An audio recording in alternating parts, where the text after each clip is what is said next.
नमस्कार दोस्तों, कैसे हैं आप लोग। आज इस वीडियो में हम part 15 constitution of India, part 15 क्या है, इलेक्शंस। तो इसमें कितने आर्टिकल हैं? आर्टिकल 324, 25, 26, 327, 328 और 329। आर्टिकल 329 ए रिपील हो चुका, लेकिन मैं फिर भी आपको इसको बताऊंगा ये कौन से अमेंडमेंट एक्ट के थ्रू रिपील हुआ। तो आज इस वीडियो में हम फटाफट इस सारे आर्टिकल का एक बेसिक सा आइडिया ले लेते हैं कि इन आर्टिकल्स में क्या बताया गया है। तो सबसे पहले article 324, superintendence direction and control of elections to be vested in an election commission. देखो, मैंने हर एक आर्टिकल की एक पर्टिकुलर वीडियो डाल दी है, लेकिन साथ में ही मैं पार्ट वाइज वीडियो भी डाल दी है ताकि आपको एक शॉर्ट में फटाफट एक वीडियो में हर एक आर्टिकल का आइडिया हो जाए। आर्टिकल 324 क्या बोलता है कि भाई उसमें इलेक्शन कमीशन होगी, इलेक्शन कमीशन के रिलेटेड क्या क्या काम होंगे वो सब बताया गया आर्टिकल 324 में कि भाई इलेक्शन कमीशन वोटर लिस्ट बनाएगी, ठीक है, इलेक्शन कंडक्ट करवाएगी, पार्लियामेंट के हो, स्टेट लेजिस्लेचर के हो, प्रेसिडेंट के हो, वाइस प्रेसिडेंट के हो, वो सब क्या है, इलेक्शन कमीशन इलेक्शन कंडक्ट करवाएगी। ये बात बोली गई आर्टिकल 324 में। और इसमें ये बताया गया कि भाई इलेक्शन कमीशन में कौन होते हैं। चीफ इलेक्शन कमिश्नर होता है, रीजनल कमिश्नर होते हैं, इलेक्शन कमिश्नर होता है, ठीक है। और जो इलेक्शन कमिश्नर हैं, रीजनल कमिश्नर हैं, इनकी संख्या अगर बढ़ानी हो तो प्रेसिडेंट साहब को अगर ठीक लगती तो वो उनकी संख्या बढ़ा सकते हैं। ये बात बोली गई है इसमें। चीफ इलेक्शन कमिश्नर और इलेक्शन कमिश्नर का अपॉइंटमेंट कैसे होता है, ठीक है, पार्लियामेंट ने रूल बनाए होते हैं, उनके हिसाब से उनको फॉलो करते करते प्रेसिडेंट बनाएंगे इनको। भाई जो भी रूल होंगे उसके हिसाब से इनको अपॉइंट किया जाता है। चीफ इलेक्शन कमिश्नर को ही चेयरमैन बोला जाता है, ये बात बोली गई है, क्योंकि पहले इलेक्शन कमिश्नर होते थे, पहले ये चीफ इलेक्शन कमिश्नर नहीं होता था, ठीक है। और जो चीफ इलेक्शन कमिश्नर है इसी को चेयरमैन बोला जाता है। इलेक्शन कमीशन में अगर आप चेयरमैन की पोस्ट देखोगे तो चीफ इलेक्शन कमिश्नर को ही चेयरमैन बोला गया है। तो इस आर्टिकल 324 में ये बताया गया है कि भाई जहाँ जहाँ काउंसिल है वहाँ के लेजिस्लेटिव काउंसिल के इलेक्शन के टाइम या लोकसभा के इलेक्शन के से पहले या असेंबली का कोई इलेक्शन से पहले क्या होता है कि अपॉइंटमेंट सच रीजनल कमिश्नर को अपॉइंट किया जाता है। क्लोज 1 में भी क्या बताया गया है कि भाई वाइस प्रेसिडेंट और प्रेसिडेंट साहब के लोकसभा के, राज्यसभा के, स्टेट लेजिस्लेचर के इलेक्शन कंडक्ट करेंगे, ये क्लोज 1 में बताया गया है वैसे। और इन इलेक्शन से पहले प्रेसिडेंट इलेक्शन कमीशन से कंसल्ट करके रीजनल कमिश्नर को अपॉइंट करते हैं, ठीक है भाई, जहाँ जहाँ जैसी नीड है उसके हिसाब से, ताकि हेल्प की जाए इलेक्शंस में। और दूसरा, जो इलेक्शन कमिश्नर हैं, चीफ इलेक्शन कमिश्नर हैं, इनकी सर्विस कंडीशंस क्या होंगी वो बताई गई हैं। भाई उनकी छुट्टियाँ कब क्या होंगी, उनकी सैलरी वगैरह वो सब प्रेसिडेंट साहब डिटरमाइन करते हैं, ठीक है। ऑफिस जो उनका ऑफिस है वो कितने साल का होगा, मतलब कितना उनका टेन्योर कितना होगा, ये सब बताया गया है। और जो चीफ इलेक्शन कमिश्नर है इसको हटाने का तरीका क्या है, तो जो तरीका सुप्रीम कोर्ट के जज को हटाने का इम्पीचमेंट के थ्रू, वही तरीका चीफ इलेक्शन कमिश्नर को हटाने का होता है। ये बात बोली गई आर्टिकल 324 में election commissioner, chief election commissioner को। दूसरा ये कि भाई जो चीफ इलेक्शन कमिश्नर जिस डेट को सर्विस पे भाई उस पोस्ट के ऊपर बैठे हैं, ज्वाइन किया उन्होंने, अपॉइंट किया गया उनको, और उस टाइम पे उनके जो भी रूल्स और जो भी रूल्स हैं सर्विस को लेके, छुट्टियों को लेके, उनके जो एलडीसी हैं, उनकी जो पेंशन कंडीशन है, रिटायरमेंट कंडीशन है, उनको लेके जो रूल्स हैं वो ही आगे तक रहेंगे।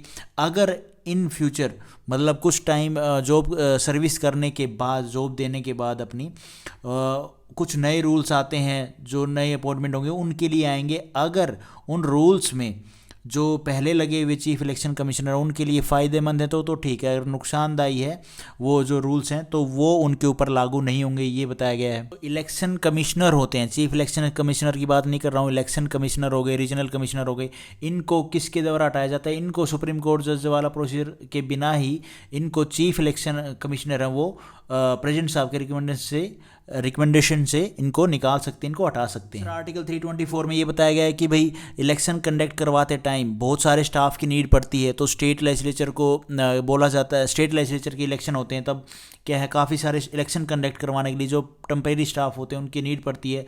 तो वो कौन होते हैं, वो गवर्नमेंट एम्प्लॉय होते हैं। जैसे आप देखते हो अगर इलेक्शन होते हैं तब बैंक से होते हैं, गवर्नमेंट टीचर होते हैं, उनको इलेक्शन कंडक्ट करवाने के लिए रिक्वेस्ट की जाती है और वो इलेक्शन कंडक्ट करवाते हैं, ये बताया गया है। ये सारी बात आर्टिकल 324 में, मैंने मोटी मोटी ऊपर से सारी जो बात थी आर्टिकल की वो आपको बता दी है, ये आर्टिकल 324 में बताया गया है। उसके बाद है आर्टिकल 325। आर्टिकल 325 क्या है, no person to be in eligible for inclusion in और in claim to be included in the special electoral roll on grounds of religion, race, caste और सेक्स। तो इसमें सिंपल सी बात ये है कि भैया इनके बेसिस पे भाई आप एक तो ये जो स्पेशल इलेक्टोरल रोल है उसमें करके नहीं डाल सकते, उसमें करके नहीं बोल सकते कि भाई मुझे स्पेशल इलेक्टोरल रोल में डाला जाए, भाई अलग से कोई लिस्ट होती है, ऐसा कुछ नहीं होता है। ये बात बोली गई है आर्टिकल 325 में। भाई स्पेशल इलेक्टोरल करके कुछ नहीं होता है, एक इलेक्शन लिस्ट होता है, चाहे लोकसभा हो या स्टेट लेजिस्लेचर के इलेक्शन हो,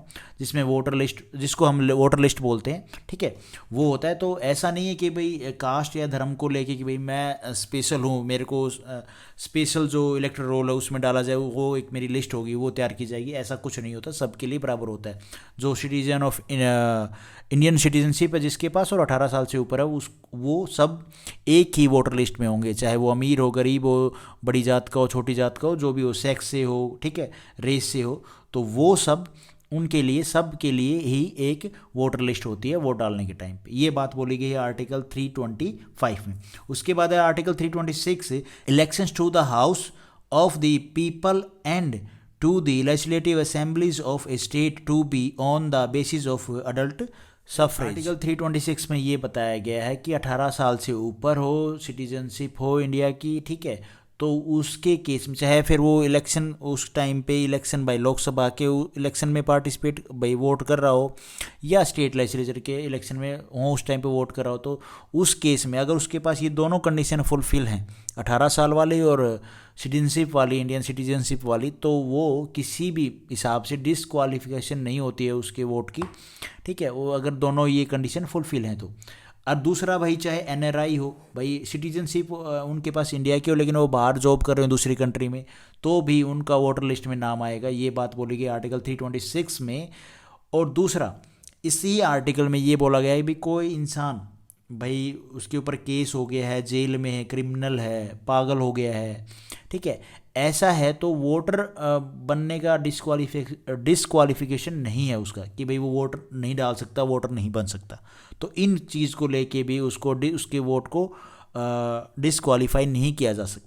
ये बात बोली गई आर्टिकल 326 में। उसके बाद आर्टिकल 327, पावर ऑफ पार्लियामेंट की, पार्लियामेंट की क्या पावर है, to make provision with respect to elections of legislature. तो इलेक्शन के मामले में प्रोविजन बनाने का, लॉ बनाने का जो पावर हो किसके पास है, पार्लियामेंट के पास होता है।